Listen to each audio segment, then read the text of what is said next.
జీవితమంతా నీ ప్రేమ గానం ప్రణుతింతుమో యేసు ప్రభువా, ప్రచురింతుమేమో నీ కీర్తి ఆనందగానముతో.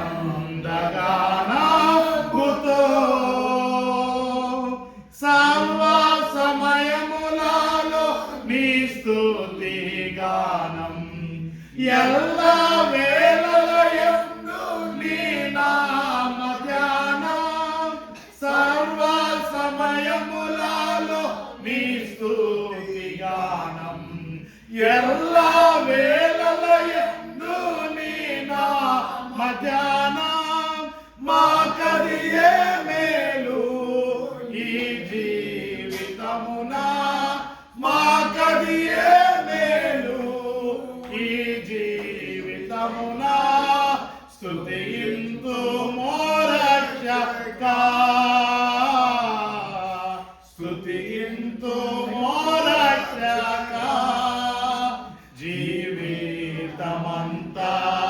నీ ప్రేమ గానం ప్రణుతింతుమో యేసు దేవా, ప్రచురింతుమేమో నీ కీర్తి ఆనందగానముతో. సృష్టినంతటిని నీ మాట చేత సృజించితివిగా మా దేవదేవా. సృష్టినంతటిని నీ మాట చేత సృజించితివిగా మా దేవదేవా.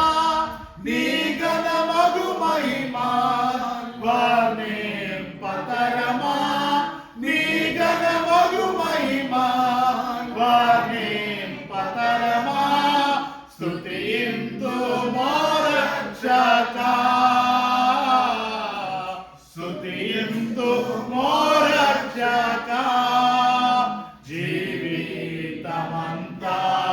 నీ ప్రేమ గానం ప్రణుతింతుమో యేసు దేవా, ప్రచురింతుమేమో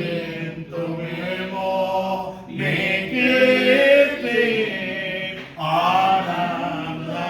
ఆనందగానముతో. కలుషాత్ములమైన మా కొరకు నీ విలువైన ప్రాణమునర్పించితివిగా.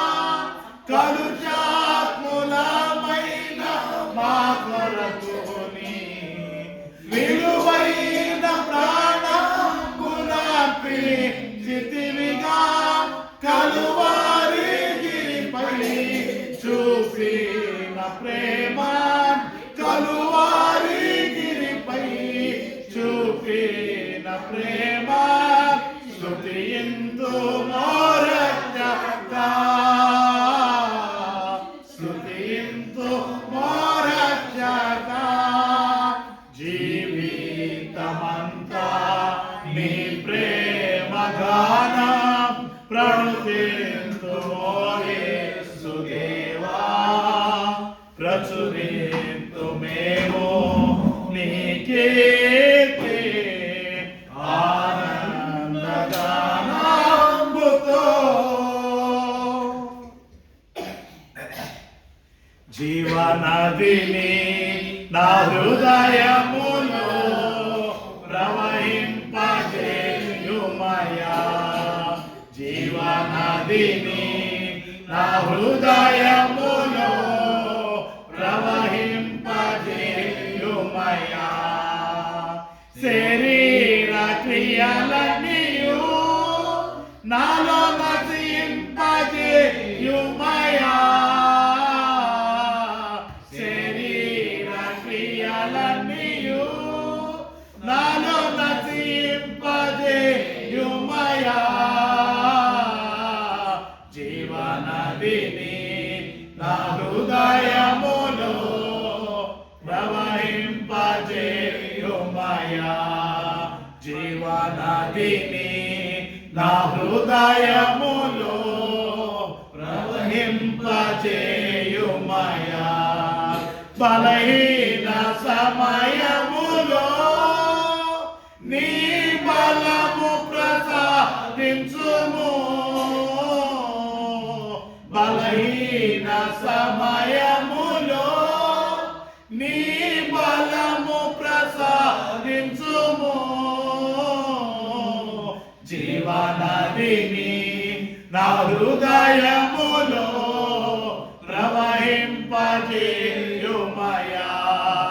జీవనదిని నా హృదయములో ప్రవహింపజేయుమయా. ఎండిన ఎముకలన్నీయు తిరిగి జీవింపజేయుమయా. ఎండిన ఎముకలన్నీయు తిరిగి జీవింపజేయుమయా.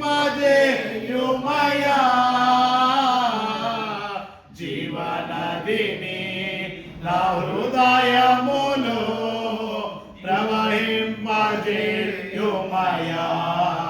జీవనదిని నా హృదయములో ప్రవహింపజేయుమయా.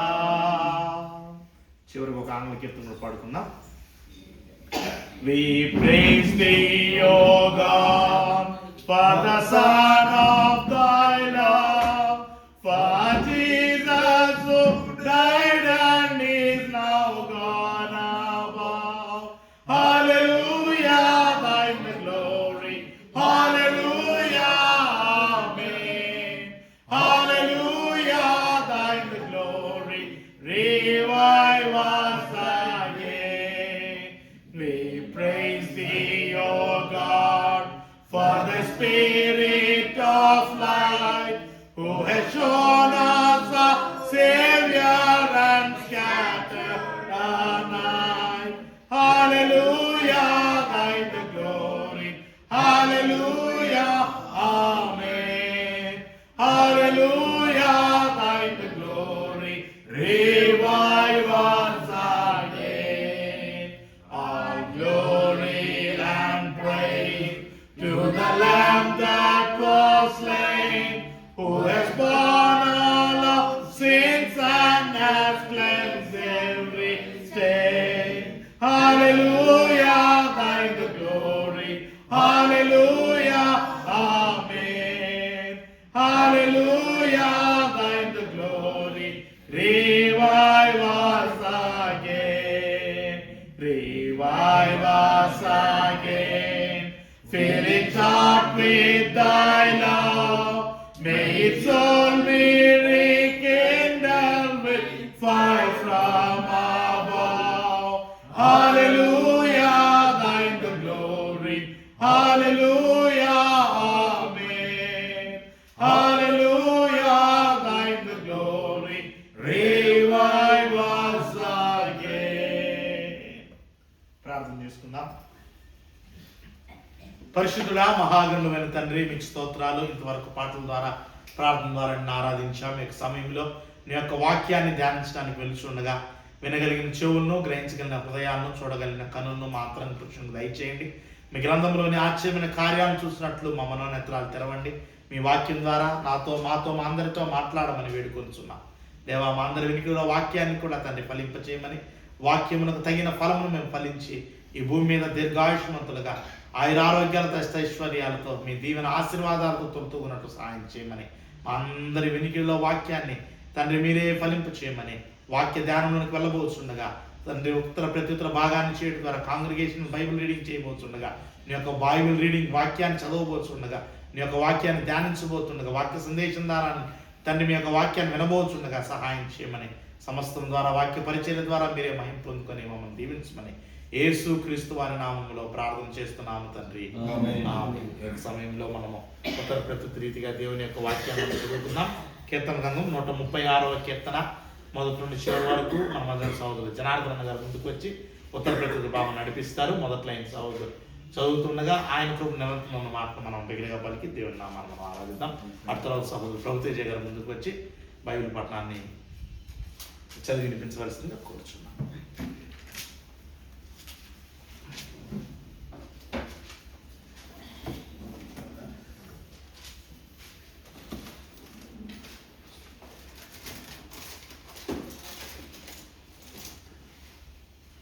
యెహోవా దయాళుడు, ఆయనకు చెల్లించుడి.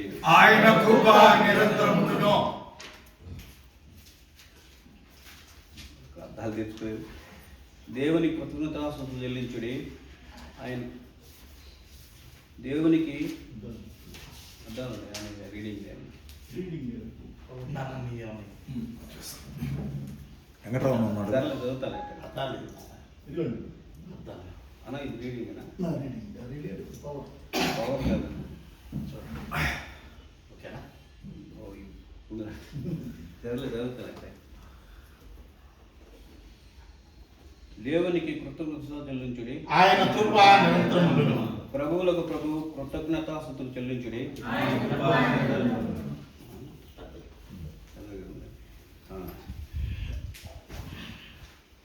ఆయన ఒక్కడే మహాకార్యములు చేయవాడు. ఆయన కృప నిరంతరమును. తన జ్ఞానము చేత ఆయన ఆకాశమును కలుగజేసెను. ఆయన కృప నిరంతరమును. ఆయన భూమిని నీళ్ల మీద పరిచినవాడు. ఆయన కృప నిరంతరమును. ఆయన గొప్ప జ్యోతులను నిర్మించినవాడు. ఆయన కృప నిరంతరమును. పగటి నేలకు ఆయన సూర్యునికి చేసెను. ఆయన కృప నిరంతరమును. రాత్రి నేలుటకు ఆయన చంద్రుని నక్షత్రమును చేసెను. ఆయన కృప నిరంతరమును. ఐగుప్తు దేశపు తొలి చూలును ఆయన హతము చేసెను. ఆయన కృప నిరంతరమును. వారి మధ్య నుండి ఇశ్రాయేలు ఆయన రప్పించెను. ఆయన కృప నిరంతరమును. ఆయన చేయి చాసి తన బాహువు చేత వారిని రప్పించెను. ఆయన కృప ఎర్ర సముద్రమును ఆయన పాయలుగా చేసెను. ఆయన ఇశ్రాయేలు దాన్ని నడుమ దాటిపోయి చేసెను. ఆయన కృప నిరంతరమును. ఫరోను అతని సైన్యమును ఎర్ర సముద్రములో ఆయన ఉంచివేసెను. ఆయన కృప నిరంతరమును. అరణ్య మార్గములో ఆయన తన ప్రజలను తోడుకొని వచ్చెను. ఆయన కృప నిరంతరమును. గొప్ప రాజులుగా ఆయన హతము చేసెను. ఆయన కృప నిరంతరమును. ప్రసిద్ధి నొందిన రాజులను ఆయన హతము చేసెను. ఆయన కృప నిరంతరమును. అమోరీయుల రాజైన సీహోను ఆయన హతము చేసెను. ఆయన కృప నిరంతరమును. ఆషాను రాజైన ఓగును ఆయన హతము చేసెను. ఆయన కృప నిరంతరమును. ఆయన వారి దేశములను మనకు స్వాస్థ్యముగా అప్పజెప్పాను. ఆయన కృప నిరంతరమును. తన సేవకుడైన ఇశ్రాయేలు దాన్ని స్వాస్థ్యముగా అప్పగించెను. ఆయన కృప నిరంతరమును. మనము దీనదశలో ఉన్నప్పుడు ఆయన మనల్ని జ్ఞాపకం చేసుకున్నాను. ఆయన కృప నిరంతరమును. మన శ్రమల చేతిలో నుండి మనల్ని విడిపించెను. ఆయన కృప నిరంతరమును. సమస్త జీవులను ఆయన ఆహారం ఇస్తున్నవాడు. ఆయన కృప నిరంతరమును. ఆకాశం నుండి దేవునికి కృతజ్ఞతాస్తుతులు చెల్లించుడి. ఆయన కృప నిరంతరమును.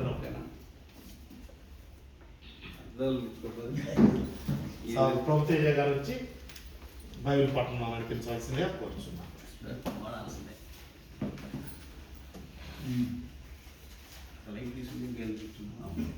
హెబ్రీయులకు రాసిన పత్రిక 11వ అధ్యాయం 13 నుంచి 16 వచనం. హెబ్రీయులకు రాసిన పత్రిక 11వ అధ్యాయం 13 నుంచి 16 వచనాలు. వీరందరూ ఆ వాగ్దానముల ఫలము అనుభవింపకపోయినను దూరము నుండి చూచి వందనము చేసి తాము భూమి మీద పరదేశమును యాత్రికులమునై ఉన్నామని ఒప్పుకొని విశ్వాసము గలవారై మృతునందిరి. ఈలాగు చెప్పువారు తమ స్వదేశమును వెదుకుచున్నామని విశదపరుచుచున్నారు కదా కారా. వారు ఏ దేశము నుండి వచ్చిరో ఆ దేశమును జ్ఞాపకమందుంచుకున్న ఎడల మరలా వెళ్ళుటకు వారికి వీలు కలిగి ఉండును. అయితే వారు మరీ శ్రేష్టమైన దేశమును అనగా పరలోక సంబంధమైన దేశమును కోరుచున్నారు. అందుచేత తాను వారి దేవుడినని అనిపించుకొనుటకు దేవుడు వారిని గూర్చి సిగ్గుపడడు. ఏలయనగా ఆయన వారి కొరకు ఒక పట్టణము సిద్ధపరిచి ఉన్నాడు.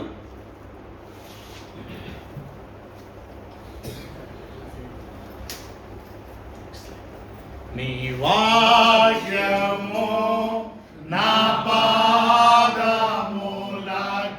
దీపము దీపము నా త్రోవకు వెలుగై వెలుగై యున్నాటి ఆ దీపము నరరూపమెత్తిన పరలోక వాక్యమా నాతో మాట్లాడుమా నా ప్రభువా నరరూపమెత్తిన పరలోక వాక్యమా నాతో మాట్లాడుమా నా ప్రభువా హల్లెలూయా హల్లెలూయా హల్లెలూయా హల్లెలూయా నాదుడేసుడు క్రీస్తునాథుకు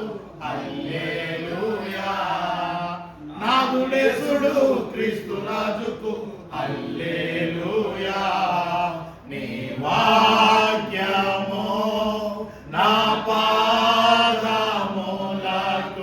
దీపము దీపము నా త్రోవకు వెలుగై వెలుగై యున్నాటి ఆ దీపము. తండ్రి కుమార పరిశుద్ధాత్మ నామమునకు యువకు మహిమ కలుగును గాక. 2025వ సంవత్సరం 50వ ఆదివారమున దేవుని ఆత్మతోనూ సత్యంతోనూ ఆరాధించటప్పుడు వచ్చిన మీ అందరికీ క్రీస్తునామమున వందనాలు తెలియజేస్తున్నాం. ప్రియమైనటువంటి దేవుని సంగమా, దేవుని బిడ్డలమైనటువంటి మనము దేవుని సన్నిధానంలో కూడుకొని ఉన్నాం.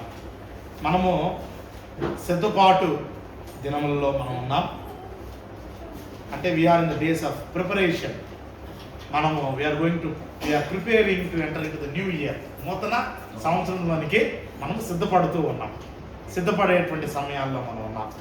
గత వారం మనం అమూల్యమైనటువంటి లేఖనాన్ని చదువుతున్నాం. ఈరోజు మనము ఎంతో అమూల్యమైనటువంటి సందేశాన్ని మనం ఉన్నాం. 119వ కీర్తన 54వ వచనము. కీర్తన గ్రంథము 119:54. Sam number 190 and words 54. 54వ వచనం. యాత్రికుడినైన నేను నా బసలో పాటలు పాడుటకు నీ కట్టడలు హేతువులైన. మనము ఈ లోకములో యాత్రికులై ఉన్నాం. We're pilgrims in this world. ఈ భూమి మీదకు మనము యాత్రికులంగా వచ్చాం. We're in a journey. Life is a journey. Life is a journey. జీవితం అనేటువంటిది ఒక ప్రయాణము. ఇది ఒక యాత్ర. యాత్ర అని ఎందుకు అన్నారు అంటే, యాత్ర ఇంటి నుండి ప్రారంభమై మరలా ఇంటికి చేరుతున్నాం. ఇంట్లో నుంచి ప్రారంభమయ్యి మరలా ఇంటికి చేరుతున్నాం. ఈ భూమి మీద జీవించేటువంటి మనం అందరము కూడా యాత్రికులమై ఉన్నాం. మనం ఎలా ఉన్నాం? యాత్రికులమై ఉన్నాం. మనకు మానవులకు చావు లేదు. మానవులకి ఏమి లేదు? చావు. There is no death for human beings. మనుషులకి ఏం లేదు? చావు. అదే ఎనిమల్ కైండ్, బర్డ్ కైండ్ అంటే పశు జాతికైనా పక్షి జాతికైనా వాటికి ఏముంది? మరణం ఉంది. కానీ మానవ జాతికి ఏమి లేదు? మరణము లేదు. ఇది వినడానికి కొంచెం కష్టంగా, అసలు ఇష్టంగా ఉండాలి కానీ కష్టంగా ఉండకూడదు. మనకి చావు అనేటువంటిది లేదు. మనుషులకి ఏమి లేదు? చావు అనేటువంటిది లేదు. చావు ఏదైనా అంటే మనిషి యొక్క శరీరానికే చావు, కానీ మనిషికి చావు. మనిషి యొక్క ఆత్మ యుగ యుగములు జీవిస్తూనే ఉంటాడు. దేవుడు ఏ విధంగా యుగ యుగాలు జీవిస్తూ ఉంటాడో మనిషి కూడా ఆ విధంగా యుగ యుగాలు జీవిస్తున్నాడు. అయితే దేవుడు మనిషి ఒకట అంటే దేవుడికి ప్రారంభం లేదు, మనిషికి ప్రారంభము. మనిషికి ఏముంది? దేవుడికి ఏమి లేదు? ప్రారంభం లేదు. ఆయన యుగ యుగముల నుండి యుగ యుగముల వరకు జీవించేటువంటి వాడు. మానవుడైతే తల్లి గర్భములో నుండి తన యొక్క జన్మను ప్రారంభించుకుంటూ ఉన్నాడు. కాబట్టి ఈ యొక్క జన్మకు భూమి మీద జన్మిస్తున్నటువంటి యొక్క వ్యక్తి యొక్క జీవితం ప్రారంభం అవుతుంది, కానీ దానికి ఏమి లేదు? ముగింపు అనేటువంటిది లేదు. పేతురు రాసినటువంటి మొదటి పత్రిక 2వ అధ్యాయం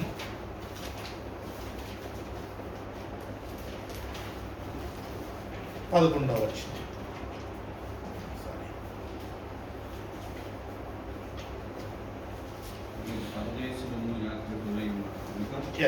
ఆత్మకు విరోధముగా పోరాడు శరీరాలను విసర్జించి 11వ వచనం. మనము ఎలా ఉన్నాం? పరదేశులము యాత్రికులమై ఉన్నాము. మనం ఎలా ఉన్నాం? యాత్రికులమై ఉన్నాము. తర్వాత అక్కడ మరొక మాటను మనం చూస్తున్నాం, పరదేశులము. పర ప్లస్ దేశము అంటే పరాయి దేశస్థులము. మనము ఎవరము అంటే ఈ భూనివాస జీవితం అన్న కాదు, ఈ భూలోకంలో ఉన్నటువంటి ఈ భూలోక దేశవాసులం మనం కాదు. ఈ యొక్క భూలోకంలో మనం ఎలా జీవిస్తున్నామో, ఈ భూమి మీదకు మనం యాత్రికులమై వచ్చాము. ఈ భూమి మీదకు మనం యాత్రికులమై వచ్చాము. ఎక్కడి నుండి వచ్చాము? హెబ్రీ పత్రిక సహోదరులు చదివారు కదా. హెబ్రీ పత్రిక 11వ అధ్యాయము 13వ వచనం నుండి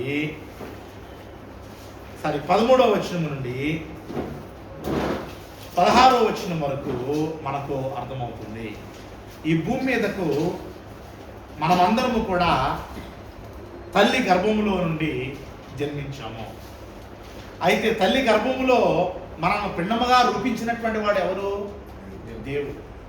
మనమందరము కూడా తల్లి గర్భములోనికి పిండముగా ఎక్కడి నుండి బయలుదేరి వచ్చామో? దేవుని సన్నిధి నుండి మనం వచ్చాము. దేవుడు ఇక్కడ గమనించవలసినటువంటి ముఖ్యమైనటువంటి సందేశం ఏంటంటే, ఈరోజు అక్కడి నుండి బయలుదేరి వస్తున్నారు, మరలా అక్కడ నుండి అక్కడికి మరలా వెళ్ళాలి. మన దేశంలో ఇక్కడ నేలపట్టు అనేటువంటి ప్రాంతం ఉంది కదా. నేలపట్టు అనేటువంటి ప్రాంతంలో సులూరుపేట దగ్గర సైబేరియన్ బర్డ్స్ అంటే రష్యా ప్రాంతాల నుండి ఒక 3 నెలల పాటు పక్షులు వలస వచ్చారు. పక్షులు వలస వస్తాయి. ఎందుకంటే అక్కడ గడ్డగట్టేటువంటి చలి అన్నమాట. ఆ చలిలో అవి సర్వైవ్ అవ్వలేవు, బ్రతకలేవు. కాబట్టి అవి ఎక్కడికి వస్తాయి?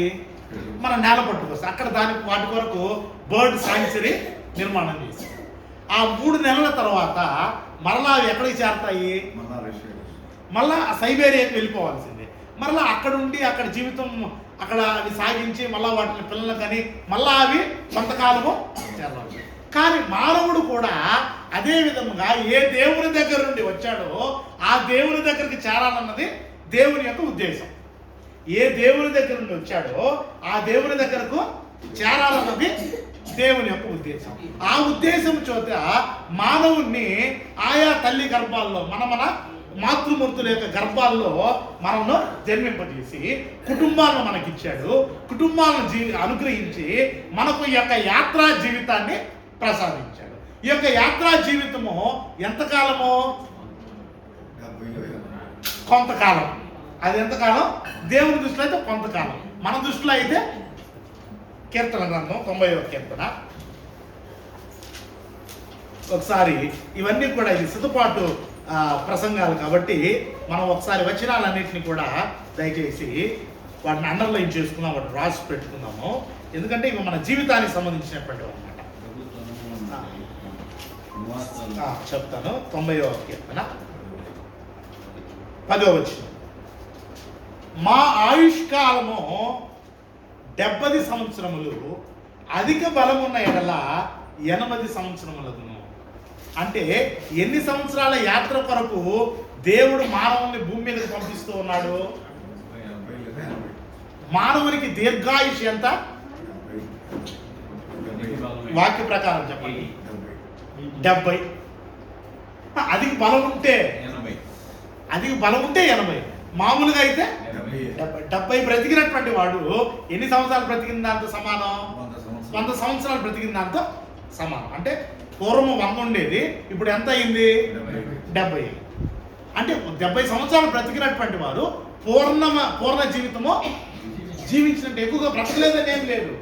70. ఒకవేళ అధిక బలం ఉంటే, అధికమైనటువంటి బలం ఉంటే, దేవుని యొక్క బిడ్డగా దేవుని యొక్క బలం ఏంది? యెహోవాయే నా బలం. యెహోవాయే మనం పాడతాం కదా, యెహోవా నా బలం అని.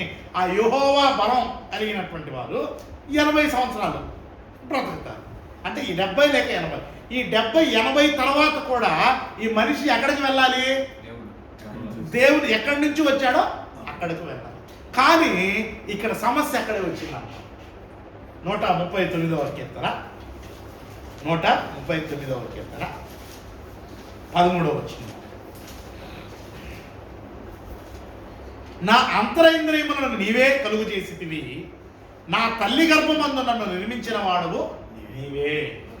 దేవుడు మన తల్లి గర్భమందు మనల్ని నిర్మించాడు. ఎక్కడ నిర్మించాడు? 15వ వచనము, నేను రహస్యమందు పుట్టిన నాడు, భూమి యొక్క అగాధ స్థలములలో విచిత్రముగా నిర్మింపబడిన నాడు, నాకు కలిగిన ఎముకలను నీకు మరుగై ఉండలేదు. నేను పిండమునై ఉండగా నీ కన్నులు నన్ను చూచెను. మనం పిండముగా ఉండగానే మన కన్నులు దేవుని యొక్క కన్నులు మనల్ని చూచి ఏం చేస్తున్నాయి? నియమింపబడిన దినములన్నీ ఒకటైనా కాక మునిపే నా దినములన్నీ నీ గ్రంథములో లిఖితములాయను. అంటే మానవుని జీవితంలో ఎన్ని రోజులు, 70 సంవత్సరాలు, 80 సంవత్సరాలు, మరి ఎన్ని సంవత్సరాలు ఈ భూమి మీద మనం జీవించాలన్నటువంటిది దేవుని గ్రంథంలో ఏం చేయబడింది? లిఖితములు అయిపోయింది. కాబట్టి దేవుని గ్రంథంలో మనం ఈ భూమి మీద ఎప్పుడు జన్మించాలన్నది లిఖితమై ఉంది, ఎప్పుడు నిష్క్రమించాలన్నది, అంటే ఎప్పుడు రావాలన్నది, ఎప్పుడు తిరిగి వెళ్ళాలన్నది. ఇప్పుడు మనం ఏదైనా ఒక యాత్రకు, ఒక ప్రయాణానికి వెళ్ళినప్పుడు మనం ఏం చేస్తాం? Return ticket. అంటే మానవునికి ఏమి లేదు. ఇక్కడ మనం నేర్చుకున్నటువంటి గొప్ప సత్యం ఏంటంటే there is no death for humankind. మనుషులకు మనకేమి లేదు, మరణం లేదు. అయితే ఈ భూమి మీదకు మనం ఎందుకు వచ్చాం? ప్రాణంలాగా వచ్చాం. భూమి మీద శాశ్వతంగా ఉండడానికి కాదు మనం వచ్చింది. దేవుని యొక్క వాక్యం ఏం చెప్తుంది అంటే, మనము హెబ్రీ పత్రికకు ఇప్పుడు వద్దాము, 11వ అధ్యాయము 13వ వచనము, వీరందరూ ఆ వాగ్దానముల ఫలము అనుభవింపక పోయినను దూరము నుండి చూచి వందనము చేసి తాము భూమి మీద, అది చెప్పండి, తాము భూమి మీద పరదేశములను యాత్రికులు ఉన్నామని ఒప్పుకొని విశ్వాసము గలవారై మృతి నొందిరి. మనకు 11వ అధ్యాయంలో విశ్వాస వీరులను మనం చూస్తున్నాం. దేవుని యందు భయభక్తులు కలిగినటువంటి వారిని చూస్తున్నాం. ఆదాము మొదలుకొని చివరి వాడైనట్టు అప్పటి వరకు మొదటి శతాబ్దంలో ఉన్నటువంటి దేవుని బిడ్డలందరినీ మనం చూస్తూ ఉన్నప్పుడు వాళ్ళు తెలుసుకున్నటువంటి సత్యం ఏంటంటే, ఈ భూమి మీద తాము భూమి మీద పరదేశులములను యాత్రికులమై ఉన్నామని ఒప్పుకున్నారు. ఈరోజు మనం కూడా ఏం చేయాలి? ఈరోజు మనం ఒప్పుకోవాలి. ఈరోజు మనం we're not permanent in this world, but we're permanent. మనం భూమి మీద పర్మనెంట్ కాదు, భూమి మీద ఈ భూమి మీద మనము టెంపరీ. ఎంతకాలము? 70 సంవత్సరాలు లేక 80 సంవత్సరాలు. ఏదైనా ఊరికి టూర్కి వెళ్ళినప్పుడు మనం ఏం చేస్తాం? అక్కడి నుంచి మంచి ఆహ్లాదకరమైన వాతావరణం, ఆహ్లాదకరమైనటువంటి విషయాన్ని తిరిగి వచ్చేటప్పుడు మనకి ఏమేస్తుంది? బాధ వేస్తుంది. అదేవిధంగా భూమి మీదకి కూడా మనం వచ్చినప్పుడు తిరిగి వెళ్ళేటప్పుడు మనకి ఏమేస్తుంది? ఆ బాధతోటి మనిషి ఏమంటాడంటే, నేను చచ్చిపోను, దేవా నాకు చావు రాకూడదు అని ఆలోచన చేస్తాను. కానీ ఈ యొక్క భూమి మీద ఈ యొక్క శరీరం అనేటువంటిది శిథిలమైపోవాల్సిందే. ఈ యొక్క శరీరానికి ఈ 70 లేక 80 సంవత్సరాల ఆయుష్ ఉంది చూడండి. ఈ ఆయుష్ దేనికి? మన శరీరానికి. దేనికి? ఈ శరీరానికి. ఆ 70-80 సంవత్సరాల తర్వాత ఈ శరీరాన్ని విడిచిపెట్టేసి ఆత్మ మరలా ఎక్కడికి వెళ్ళాలి? ఆయనకి వెళ్ళాలి. ఇక్కడ సమస్య ఏంటంటే, ఎక్కడి నుంచి అయితే వస్తుందో ఈ ఆత్మ మరలా అక్కడికి చేరట్లా. సమస్య ఏంటి? ఎక్కడి నుంచి వస్తుందో అక్కడికి మరలా చేరట్లా. దానికి కారణం, ఇప్పుడు యాత్రికి వచ్చాము, దేవుని దగ్గర నుండి ప్రయాణమై వచ్చినట్టు మనము మరలా ఎక్కడికి వెళ్ళాలి? మీకు ఒక ఉదాహరణ చెప్పాను కదా. మనము ఒక ఉదయాన్నే పక్షి లేస్తుంది, ఉదయాన్నే పక్షి లేచి ఆహారం కొరకు తిరుగుతుంది. సాయంత్రం అయ్యేటప్పటికి అది ఎక్కడ చేరుతుంది? తన గూటికి చేరుతుంది. అయితే మానవుడు తన నిత్య గృహమైనటువంటి దేవుని సన్నిధికి చేరకుండా ఏమైపోతున్నాడు? డీవియేట్ అయిపోతున్నాడు. 14 వచ్చి, ఇలాగూ చెప్పువారు తమ స్వదేశమును వెతుకుచున్నామని విశదపరుచుతున్నారు. ఇక్కడ పదాన్ని చూస్తున్న 11-14 వచ్చి స్వదేశము. ఇది ఏంటంట? మనకి ఇది పరదేశం అంట. స్వదేశం ఏది? మనకి పరలోకము, దేవుని సన్నిధిలో ఉండేటువంటిది. మరణము లేదు మనకేమి లేదు. భూమి మీద ఉంటే మనకు మరణం అనేటువంటిది ఉంది. ఈ యొక్క శరీరాన్ని విడిచిపెట్టిన తర్వాత మన యొక్క ఆత్మ ఎక్కడికి వెళ్ళిపోతుంది? మరలా దాన్ని దయచేసినటువంటి దేవుని దగ్గరికి వెళ్ళిపోతాం. అయితే ఇక్కడ ఈ సిద్ధపాటు దినాల్లో మనము అంటే ఒక్కొక్క సంవత్సరం కూడా మనం దేనికి దగ్గర అవుతున్నాము? మన స్వదేశానికి వెళ్ళడానికి దగ్గర అవుతున్నాము. మన మన మన ఒరిజినల్ దేశం, అసలు మనం ఏ దేశానికి చెందిన వాళ్ళమో, ఏ ప్రాంతానికి మనం చెందిన వాళ్ళమో, ఏ దేవునికి మనం ఆ దేవుని సన్నిధికి చేరడానికి మనము సిద్ధపడుతూ ఉన్నాము. 15వ వచనంలో వారు ఏ దేశము నుండి వచ్చినో, వారు ఏ దేశము నుండి వచ్చాం? మనం ఏ దేశం నుండి వచ్చాం? పరలోక దేశం నుండి వచ్చాం. ఆ కాంటెక్స్ట్ పెట్టుకొని 15వ వచనం చదువు. వారు ఏ దేశము నుండి వచ్చినో ఆ దేశమును జ్ఞాపకమందుంచుకున్న ఎడలా. ఇప్పుడు ఏ దేశం నుండి వచ్చాం? పరలోకం నుండి వచ్చాం. ఇప్పుడు ఆ దేశంలో మనం ఏం చేయాలంట? గుర్తుపెట్టుకోవాలి, జ్ఞాపకం ఉంచుకోవాలి. ఎక్కడ? భూమి మీద ఉన్నప్పుడు జ్ఞాపకం ఉంచుకున్న ఎడల చదువుదాం. మరలా వెలుటకు వారికి వీలు కలిగి ఉండును. మరలా అక్కడికి వెళ్ళాలంటే ఏంటి మార్గము? ఈ భూమి మీద ఉన్నప్పుడు దాని గురించి గుర్తుపెట్టుకోవాలి అంతే. నేను మీకు ఇందాక ఒక పాయింట్ చెప్పాను. అందరూ అక్కడి నుంచి వస్తున్నారు, అందరూ అక్కడికి పోవట్లేదు. దానికి కారణం ఏంటంటే ఈ భూమి మీద ఎక్కడి నుంచి వచ్చామో దాని సంగతిని మర్చిపోతున్నారు. ఎక్కడి నుంచి వచ్చారు? పరలోకము నుండి వచ్చారు. పరలోకములో ఎవరున్నారు? దేవుడు ఉన్నాడు. దేవుడు తల్లి గర్భములో నన్ను రూపించాడు. తల్లి గర్భములో రూపించడం మొదలుకొని 70 సంవత్సరాల 80 సంవత్సరాల వరకు దేవుడు నాకు కావలసినటువంటి అన్ని విషయాల్లో ఆయనలో మనకు ఉనికిస్తున్నాడు, ఆయనలో మనకు జీవితాన్ని ఇస్తున్నాడు, ఆయనలో మనకు చలనాన్ని ఇస్తున్నాడు అన్న విషయాన్ని జ్ఞాపకం ఉంచుకున్న ఎడల వాళ్ళు మరలా ఎక్కడికి చేరతారంట? మరలా అక్కడికి వెళ్ళడానికి వీలు కలిగి ఉంటుంది. ఇప్పుడు ఎవరైతే భూమి మీద దేవుని యొక్క చింత లేదో, దైవ చింతన లేదో, ఈ భూమే శాశ్వతమని నమ్ముతున్నారో, ఈ దేవుని యొక్క ఆలోచన లేదో, వాళ్ళకు పరలోకములకు వెళ్ళడానికి ఏమి లేదు? వీలు లేదు. ఇక్కడే చెప్పారు వీలు లేదు అని. 16వ వచనం. అయితే వారు మరి శ్రేష్టమైన దేశమును, అది ఏంటంటే అది శ్రేష్టమైన దేశం. అది శ్రేష్టమైన దేశం అంటే ఇది శ్రేష్టము కాదనే కదా అర్థం. తర్వాత అనగా పరలోక సంబంధమైన దేశమును కోరుచున్నారు. అందుచేత తాను వారి దేవుడునని అనిపించుకున్నటకు దేవుడు వారిని గూర్చి సిగ్గుపడడు. ఎలాగనగా ఆయన వారి కొరకు ఒక పట్టణము సిద్ధపరిచి ఉన్నాడు. ఇప్పుడు ఏంటంటే అందరూ అక్కడి నుంచి వచ్చేసారు, అందరూ అక్కడి నుంచి వచ్చేసారు, అందరూ అక్కడికి వెళ్ళలేకపోతున్నారు. కాబట్టి ఎవరైతే ఈ భూమి మీద ఆయన జ్ఞాపకం ఉంచుకుంటున్నారో, ఆయన చిత్తాన్ని చేస్తున్నారో, ఆయన గ్రంథాన్ని అనుసరిస్తున్నారో వాళ్ళకు మాత్రం ఆయన ఒక పట్టణాన్ని ఏర్పాటు చేశాడు. ఏం చేశాడు? ఒక ప్రత్యేకమైన స్థానాన్ని ఏర్పాటు చేశాడు. ఆ పట్టణం ఎలా ఉంటుందో చివరిగా చదువుకొని మనం ముగిద్దాం. ప్రకటన గ్రంథము 21వ అధ్యాయము 2వ వచనము. 1వ వచనం చదివితే మనకు చాలా చక్కగా అర్థమవుతుంది. కాంటెక్స్ట్ ఆన్లైన్లో ఉన్న వినేటువంటి వారికి కూడా అర్థమవుతుంది. ప్రకటన గ్రంథం 21వ అధ్యాయంలో 1వ వచనం చదువుతాను. అంతటా నేను క్రొత్త ఆకాశమును క్రొత్త భూమిని చూచి తిని. ఏం ఆకాశం ఇది? క్రొత్త ఆకాశము క్రొత్త భూమి. ఈ ఆకాశం కాదు, ఈ భూమి కాదు.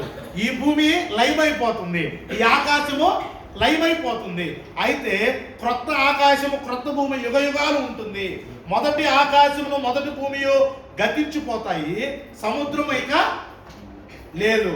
మరియు నేను నూతనమైన యెరూషలేము అను ఆ పరిశుద్ధ పట్టణము తన భర్త కొరకు అలంకరింపబడిన పెండ్లి కుమార్తె వలె సిద్ధపడి పరలోకమందున దేవుని యొద్ద నుండి దిగి వచ్చుట చూచి తిని. అప్పుడు ఇదిగో దేవుని నివాసము మనుషులతో కూడా ఉన్నది. నేను మీకు ఫస్ట్ ఒక స్టేట్మెంట్ చేశాను కదా, మనుషులకు ఏమి లేదని, మరణం లేదు. ప్రియమైన సహోదరుల సోదరిమణి, మీకు కానీ నాకు కానీ ఇక్కడ ఉన్నటువంటి మనందరికీ ఏమి లేదు, మరణమే లేదు. మనం దేవుని సన్నిధిలో ఉంటాము. దేవుని యొక్క పట్టణము ఎవరితో ఉందంట? మనిషికి చావు ఉంటే అక్కడికి ఎక్కడ వెళ్తాడు అంటే మనిషికి ఏమి లేదు, చావు లేదు. మనిషి అంటే ఎవరు? ఈ శరీరం కాదు, లావుగా ఉండేటువంటి ఈ శరీరము, సన్నగా ఉండేటువంటి శరీరము కాదు మనిషి అంటే. ప్రభుదయాలనేటువంటి ఈ యొక్క వ్యక్తికి ఏమి లేదు, మరణము లేదన్నమాట. ఫలానా పేరు పెట్టుకుంటే మీకు మరణము లేదు. మన అందరము కూడా దేవుని సన్నిధిలో ఉంటాం. మనం ఎక్కడ ఉంటామో అది మన ఇల్లు, అది మన ఇల్లు, మన సొంత ఇల్లు, అది మన సొంత ఇల్లు. ఆయన వారితో కాపురముండును, వారు ఆయన ప్రజల యుందురు, దేవుడు తానే వారి దేవుడై ఉండి వారికి తోడై ఉండును.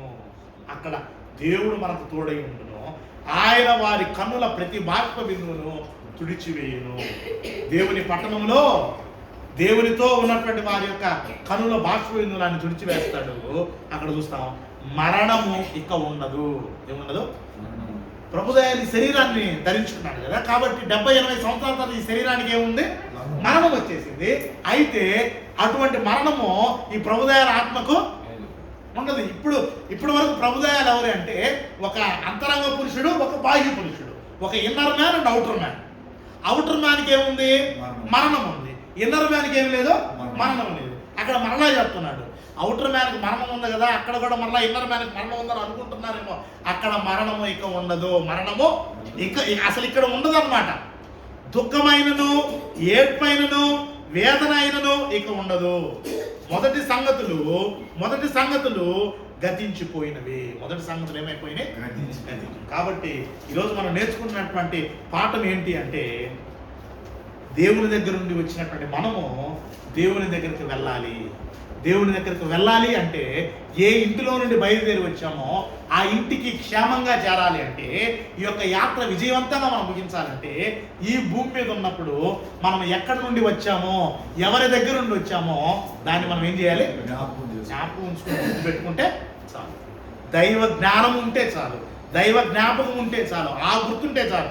దేవుడు అనేవాడు ఒకడు ఉన్నాడని గుర్తుపెట్టుకుంటే చాలు, మరలా దేవుని సన్నిధికి చేరేటువంటి పరిస్థితి. అయితే ఎవరైతే ఆ విధంగా దేవుని గుర్తుపెట్టుకోరో, ఎవరైతే దేవుణ్ణి లక్ష్య పెట్టరో వాళ్ళకి మాత్రం ఏముంది? మరణం ఉంది. వాళ్ళకేముంది? వాళ్ళ ఆత్మకు మరణం ఉంది. వాళ్ళ ఆత్మకి ఏముంది? మరణం ఉంది. అంటే దేవుని దగ్గర నుంచి ఎడబాటు, దేవుని దగ్గర నుంచి. ఇదే ప్రకటన గ్రంథము 21వ అధ్యాయము 8వ వచనం. పిరికివారును, అవిశ్వాసులను, అసహ్యులను, వ్యభిచారులను, నరహంతకులను, మాంత్రికులను, విగ్రహారాధకులను, అబద్ధికులందరూ అగ్ని గంధకములతో మండు గుండములో పాలు పొందుదురు. ఇది రెండు. మొదటి మరణము శరీరంతో మరణిస్తారు, రెండవ మరణము ఆత్మలో మరణిస్తారు. అంటే మనుషులుగా ఉన్నట్టు, అంటే ఈ యొక్క ఆత్మలు అగ్నిగుండములో పాలు పొందుతారంటే ఈ యొక్క ఆత్మ ఎక్కడికి వెళ్ళాలి? లెక్క ప్రకారం దేవుడు ఏ దేవుని దగ్గర నుండి వచ్చిందో ఆ దేవుని దగ్గరకు వెళ్ళాలి. కానీ ఆ దేవుని దగ్గరకు వెళ్ళకుండా ఎక్కడికి వెళ్తుంది? అగ్ని గంధకములతో మండు గుండములోనికి వెళుతుంది. దానికి కారణం ఏంటంటే, మనం లూకాసు వార్తలు చదువుతాం కదా, ధనవంతుడైనటువంటి వ్యక్తి చనిపోయాడు, లాజరు చనిపోయాడు. వాళ్ళిద్దరూ కూడా, ఒక ఆయనేమో నెమ్మది కలిగినటువంటి స్థలంలో ఉన్నాడు, మరొక వ్యక్తి ఏమో నేను అగ్నిలో నేను యాతన పడుచున్నాను అని అన్నాడు. అబ్రహాం చెప్పాడు, అయ్యా నువ్వు గొప్పోడుగా ధనవంతుడుగా ఉన్నందుకు కాదు నువ్వు యాతన పడుతుంది, లేకపోతే లాజరు పేదవాడుగా ఉన్నందుకు కాదు ఈరోజు నెమ్మది పడుతుంది, నీవు నీ ఇష్టము చొప్పున నడుచుకున్నావు. ఏమన్నాడు? ఇష్టము చొప్పున. నీవు ఇష్టము చొప్పున నీవు నడుచుకున్నావు కాబట్టి నువ్వు ఈరోజు యాతన పడుచున్నావు. అంటే దాని అర్థం ఏంటి అంటే, మన ఇష్టము చొప్పున మనం నడుచుకుంటే మరలా మన స్థానానికి మనం వెళ్ళాం. దేవుని ఇష్టము చొప్పున మనము, అదే మనం చదువుతున్నాం. మనం ఎక్కడి నుండి వచ్చామో అక్కడికి, ఎక్కడి నుంచి వచ్చామో ఆ స్థలాన్ని మనం జ్ఞాపకం ఉంచుకున్న ఎడలా, గుర్తు పెట్టుకున్న ఎడలా మరలా అక్కడికి చేస్తాము. అలా కాకుండా మనకిష్టం వచ్చినట్టు మనం జీవించామనుకోండి, ఆ వ్యక్తి తనకిష్టం వచ్చినట్టు జీవించాడు, దేవుణ్ణి గుర్తించకుండా జీవించాడు కాబట్టి యాతన పడే స్థలంలోనికి వెళ్ళిపోయాడు. లాజరు పేదవాడైనా, అనారోగ్యముతో ఉన్నా, నేను దేవుని దగ్గర నుండి వచ్చానని దేవుని జ్ఞాపకం చేసుకున్నాడు కాబట్టి మరలా దేవుని సన్నిధికి చేరాడు. కాబట్టి 2025వ సంవత్సరము ముగింపు దినాల్లో ఉన్నటువంటి మనము దేవుని యొక్క వాక్యం ద్వారా దేవుడు మనతో మాట్లాడినటువంటి విషయం ఏంటంటే, ఈ భూమి మీద మనం ఎటువంటి వారమో యాత్రికులము, పరదేశులమై ఉన్నాము. మనకు చావు లేదు. మనకేం లేదు? చావు లేదు. చావు లేదంటే సంతోషమా, దుఃఖమా? ఎందుకో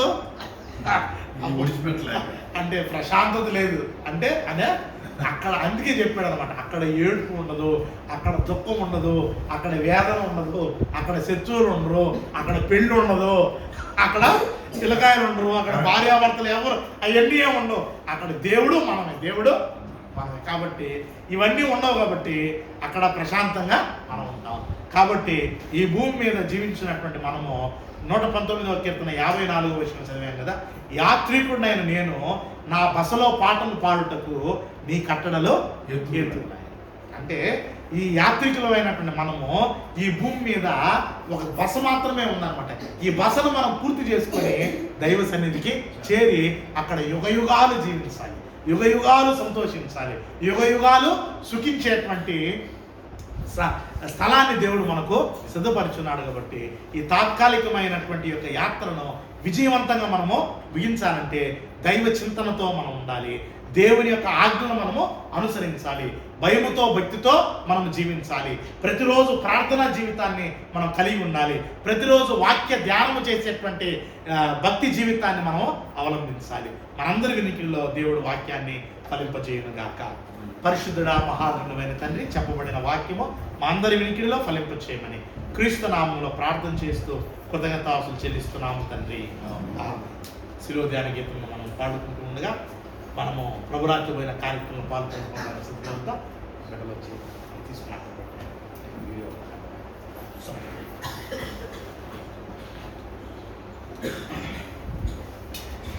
జుంటే తేనె కన్నా తీయనిది, వెండి పాసిడి కన్నా నిన్నది, పొంగి పొర్లుచున్నా ప్రేమనిది యేసుని నామము.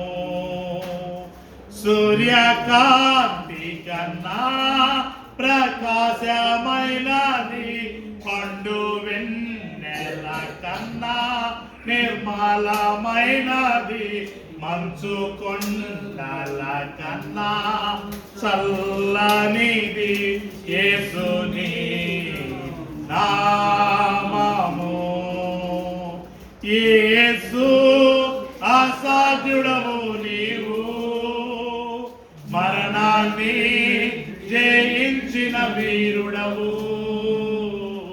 సర్వాన్ని శాసించే యోధుడవు, నీకు సాటి లేరెవరు. రక్షక నీవేగా మా బలము, దేవా మా దాగు స్థలము నీవే, నీవే నిజమైన దేవుడవు. ప్రణమిల్లి రోకెదాము,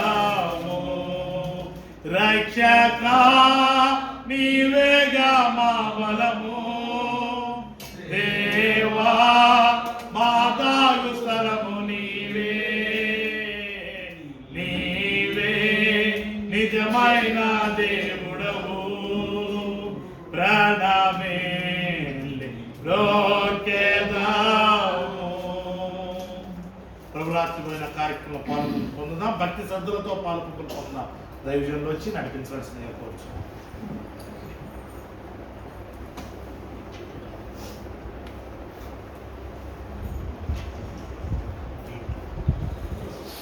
ఆరాధనలో నా ఈ కార్యక్రమం ద్వారా మనం ప్రభువును జ్ఞాపకం చేసుకుంటున్నాం. ఆయన మరణ పునరుద్ధానమును ప్రచురపరచడానికి మనము ఆయుధపడుతున్నాం. ఇంకా లేఖన భాగంలో రీతిగా కొరింథీయులకు రాసిన మొదటి పత్రిక 11వ అధ్యాయం 23-24 వచనాలు చదువుకొని మనము ఆ యొక్క కార్యక్రమంలో సొంత శ్రద్ధలతో పాల్గొనడం చేద్దాం. నేను మీకు అప్పగించిన దానిని ప్రభువు వలన పొందుతిని. ప్రభు అయిన యేసు తాను అప్పగింపబడిన రాత్రి ఒక రొట్టెను ఎత్తుకుని కృతజ్ఞతాస్తుతులు చెల్లించి దాన్ని విరిచి, ఇది మీ కొరకైన నా శరీరము, నన్ను జ్ఞాపకం చేసుకున్నట్టుగా దీన్ని చేయడం చెప్పిన ప్రభువాన్ని జ్ఞాపకం చేసుకుంటూ మనము కృతజ్ఞతాస్తుతులు తెలియజేస్తున్నాం. మనం మిగిలిగా ప్రేమించిన పనులు తగ్గిస్తాం. ఆయన మా జీవితాల్లో మీరు వెలుగు నింపారు, మా మంచి స్థితిగతులను అనుభవించారు. ఆత్మీయంగా మేము దినదినము ఎదుగుటకు అనేకమైనటువంటి మరి తండ్రి విషయాలను మాకు తెలియజేస్తూ ఆత్మ సంబంధంగా బలపడటకు లేఖనాల ద్వారా మేము అనేక విషయాలు నేర్చుకున్నట్టుకు మా ఎడలో మీరు చూపిన మీ కృపను బట్టి దయను బట్టి కనికరమును బట్టి కొత్తగా తెలియజేస్తున్నాం. మా నిమిత్తమే మా ప్రభువు యొక్క శరీరము శిలువలో నలగొట్టబడింది తండ్రి. ఆ నలగొట్టబడినటువంటి శరీరమునకు సాదృశ్యమైన రొట్టెను మేము స్వీకరించబోతుండగా రొట్టెను ఆశీర్వదించి మాకు దయచేయండి. పంచిపెడుతున్నటువంటి పరిచారకులను దీవించమని మా ప్రభు యేసు క్రీస్తు వారి శక్తి కలిగిన నామములో ప్రార్థన చేస్తూ కృతజ్ఞతలు తెలియజేస్తున్నాము తండ్రి. ఆమేన్. ఆమేన్.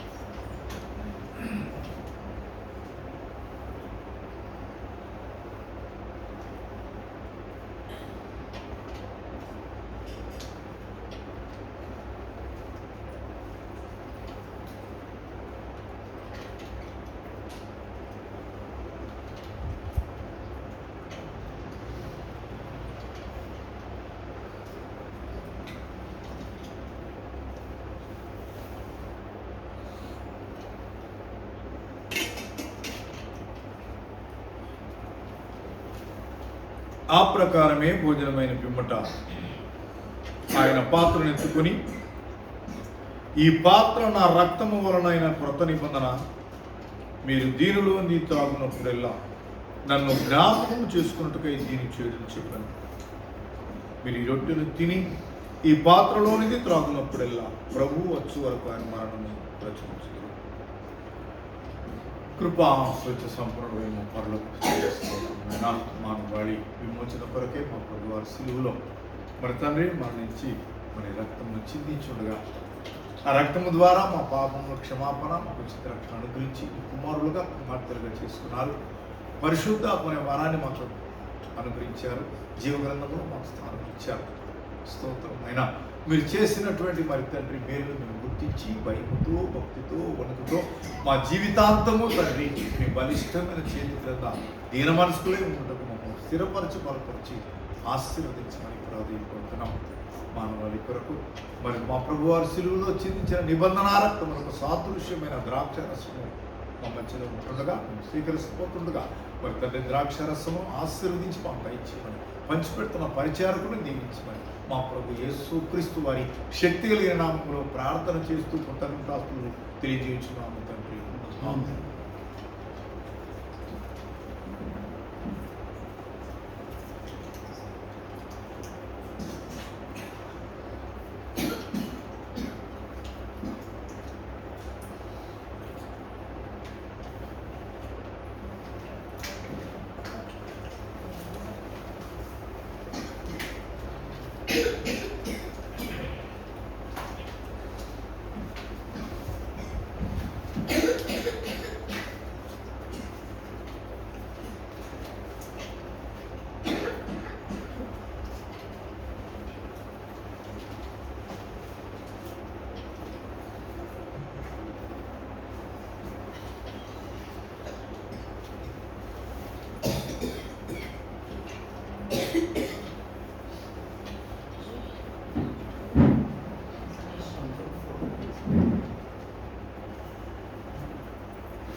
ఆరాధనలో చివరి అంశమైనటువంటి కానుకలు సమర్పించుకోండి. ముందుగా పరిశుద్ధ గ్రంథం నుండి లేఖన భాగాన్ని చదువుతున్నాం. కొరింథీయులకు రాసిన మొదటి పత్రిక 16వ అధ్యాయం మొదటి వచనం. పరిశుద్ధుల కొరకైన చందా విషయం అయితే నేను గలతీయ సంఘముకు నియమించిన ప్రకారం చేయండి. రెండవ కొరింథీ పత్రిక 8వ అధ్యాయం 12వ వచనాన్ని చదువుతున్నాం.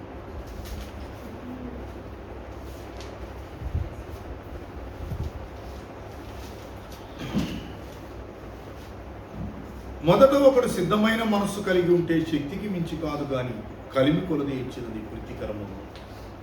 రెండవ కొరింథీ పత్రిక 9వ అధ్యాయం 7 నుండి.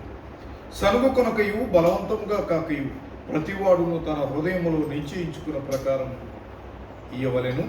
దేవుడు ఉత్సాహముగా ఇచ్చువారిని ప్రేమించును, మరియు అన్నిటి అందు ఎల్లప్పుడూ మీలో మీరు సర్వ సమృద్ధి గలవారై ఉత్తమమైన ప్రతి కార్యము చేయుటకు దేవుడు మీ ఎడల సమస్త విధమైన కృపను విస్తరింపచేయును.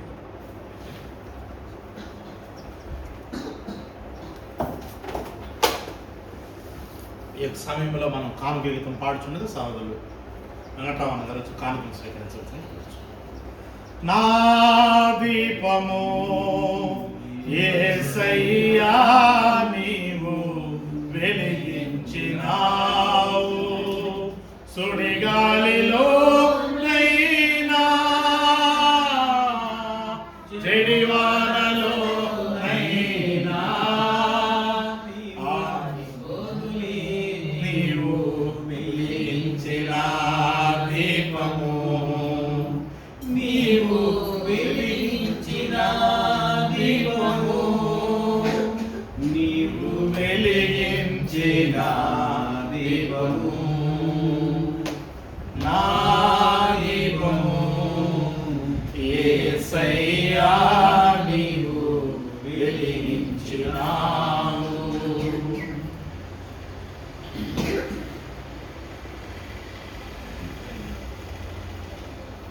ఇంతవరకు దేవుని మన మాటలతో సత్యంతో ఆరాధించాం. బుధవారము 6 గంటల నుండి 7 గంటల వరకు బైబిల్ తరగతి రులాస్ బైబిల్ అకాడమీ కార్యక్రమం ఉంటుంది. దయచేసి అందరూ కూడా పాల్గొనవలసిందిగా కోరుచున్నాం. స్త్రీల కూడిక ప్రతి శుక్రవారం సాయంత్రం 5 గంటల నుండి 6 గంటల 6:30 వరకు జరుగుతుంది. దయచేసి సంఘంలో ఉన్న స్త్రీలు కూడా ఆ కార్యక్రమం పాల్గొనవలసిందిగా ప్రభు పేరట కోరుచున్నాం. ముగింపు ప్రార్థన చేసుకున్నాం. పరిశుద్ధుడా మహాగణుడైన తండ్రి, మీకు స్తోత్రాలు స్తుతులు చెల్లిస్తున్నాం. ఈ యొక్క ఉదయకాల సమయంలో నిన్ను ఆరాధించే భాగ్యాన్ని నీవు కావలి కృషి సంఘముగా మీరు మాకు అనుగ్రహించినందుకు స్తోత్రాలు. ప్రత్యేకంగా మా పరమ తండ్రి ప్రార్థన ద్వారా మిమ్మల్ని ఆరాధించాం, పాటల ద్వారా నిన్ను స్తుతించి ఆరాధించాం. మీ యొక్క వాక్యం ద్వారా మీరు మాతో మాట్లాడారు, మీ యొక్క చిత్తాన్ని మీరు మాకు బయలుపరిచారు. అందును బట్టి మీకు కృతజ్ఞతాస్తులు చెల్లిస్తున్నాం. ప్రత్యేకంగా మా పరమ తండ్రి ఈ యొక్క ఉదయకాల సమయంలో నీ యొక్క వాక్యపు వెలుగుతో తండ్రి మమ్మల్ని అందరూ నింపాం. నీ యొక్క వాక్యపు వెలుగు మా మీద ప్రసరింపజేశావు. అందును బట్టి మీకు కృతజ్ఞతాస్తులు చెల్లిస్తున్నాం తండ్రి. ప్రత్యేకంగా మా పరమ తండ్రి మీ యొక్క సన్నిధానంలో ఉన్న మమ్మలను ఆశీర్వదించమని వేడుకుంటున్నాం. ప్రభురాత్రి పోయిన కార్యక్రమంలో పాలుపంపులు పొంది యేసుక్రీస్తు వారిని జ్ఞాపకం చేసుకునే భాగ్యాన్ని మాకు అనుగ్రహించిన కృతజ్ఞతలు చెల్లిస్తున్నాం. దేవా, మీరు మాకు అనుగ్రహించినటువంటి కష్టార్జితంలో నుండి మీ సేవకై కొంత కానుకలు చెల్లించేటువంటి భాగ్యాన్ని ఇచ్చాం. మమ్మల్ని దీవించండి, మా కష్టార్జితాన్ని దీవించండి. కష్టార్జితం గృహముకు చేరినట్లు నీకు రాజ్య వ్యాప్తులు అది వాడబడినట్లు సహాయం చేయమని వేడుకుంటున్నాం. ఈ సన్నిధానంలో ఉన్నటువంటి ప్రతి సహోదరుని, ప్రతి సోదరిమణిని, ప్రతి యవనస్తుని, ప్రతి యవనస్తురాలని, ప్రతి చిన్న బిడ్డను, ప్రతి చంటి బిడ్డను ఆశీర్వదించమని వేడుకుంటున్నాం. రాలేకపోయినటువంటి వారిని క్షమించి మరొక తరుణమును వారికి ప్రసాదించమని వేడుకుంటున్నాం. వచ్చినటువంటి బిడ్డలను పేరు పేరున దీవించండి. ఎవరు ఏ అవసరంతో ఉన్నారో, ఏ కోరికలతో ఉన్నారో, ఏ కొరతలతో ఉన్నారో, ఏ అనారోగ్యాల్లో ఉన్నారో తండ్రి, ఏ బలహీనతలో ఉన్నారో నీవు ఎరిగి ఉన్నావు. నీ గుప్పిలు విప్పి ప్రతి హృదయ కోరికను తీర్చండి. గృహాల్లో తండ్రి శుభకార్యాలు జరిగినట్లు సహాయం చేయండి. తండ్రి గృహాల్లో తండ్రి ఉన్నటువంటి యవన బిడ్డలు మంచి ఉద్యోగ అవకాశాలు పొందుతున్నట్లు, తండ్రి ప్రభుత్వ ఉద్యోగ అవకాశాలు పొందుతున్నట్లు సహాయం చేయండి. వివాహాల విషయంలో సహాయం చేయండి. వివాహాల సంతానము తండ్రి బిడ్డలకు నీ ద్వారా పొందే విషయంలో సహాయం చేయమని వేడుకుంటున్నాం. బిడ్డలను తండ్రి ఈ వారమంతా కూడా లోకంలో ఉండబోతున్నాం. లోకంలో ఉన్న శరీరాశ, నేత్రాశ, జీవపడము అని వాటి జోలికి మేము వెళ్లకుండా పరిశుద్ధతను, పవిత్రతను కలిగి మేము జీవించినట్లు సహాయం చేయండి. యేసుక్రీస్తు వరకు అడుగుజాడలు నడుచున్నట్లు సహాయం చేయండి. మేము బయటికి వెళ్తుండగా, లోపలికి వస్తుండగా మమ్మల్ని, మా కుటుంబ సభ్యులను పేరు పేరున ఆశీర్వదించి క్షేమాన్ని దయచేయండి. ఎటువంటి అపాయం, ఆపద, అనారోగ్యం, కీడు సంభవించకుండా కాపాడమని వేడుకుంటున్నాం. నేటి పరిశుద్ధ ఆరాధన కార్యక్రమం దీవెనతో ప్రతి ఒక్కరిని నింపమని, నీ గుప్పిని విప్పి ప్రతి ఒక్క హృదయ కోరికను తీర్చమని, సంతోషంతో, ఆనందంతో, నెమ్మదితో నింపమని, మహిమ, ఘనత, ప్రభావాలు మీకే చెల్లిస్తూ యేసుక్రీస్తు వారి శక్తి కలిగిన నామములో ప్రార్థన చేస్తూ మిగిలిగా బతిమలాడుచున్నాము తండ్రి. ఆమేన్. మన తండ్రి అయిన దేవుని ప్రేమ, ప్రభు యేసుక్రీస్తు కృప, పరిశుద్ధాత్మని సహవాసము దేవుని ఆరాధించినట్టు మన అందరికీ సదాకాలం తోడై ఉండును గాక. అందరికీ వందనాలు.